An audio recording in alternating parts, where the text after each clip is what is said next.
I am Sakshi, a day in my life as a advocate. आज ऑफिसमध्ये काही गोष्टी रीड केल्या, पण त्याआधी स्टार्ट सकाळपासून करूया.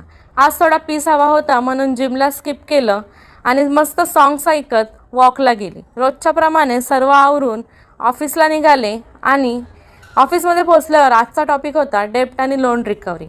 म्हणजे बँककडे कोणाचे लोन थकले तर त्याला परत कसे मिळवायचे यासाठी काही स्टेप्स आहेत. त्यातली सगळ्यात पहिली स्टेप आहे सिव्हिल रेमेडी. सिव्हिल रेमेडी म्हणजे तुम्ही एक लीगल नोटीस पाठवतात, म्हणजे तुम्ही पैसे परत द्या नाहीतर लीगल ॲक्शन घेऊ. प्रॉपर प्रोसेसमध्ये रिकव्हरी. सेकंड ऑप्शन आहे क्रिमिनल रेमेडी. म्हणजे जर फ्रॉड, चिटिंग अशा सिरियस मॅटर केले तर FIR फाईल करता येतो. थर्ड ऑप्शन आहे आउट ऑफ कोर्ट सेटलमेंट. हे सगळ्यात प्रॅक्टिकल ऑप्शन असतो. यामध्ये टाईम पण वाचतो, पैसे पण वाचतात आणि रिलेशन पण कम्प्लिटली ब्रेक होत नाही.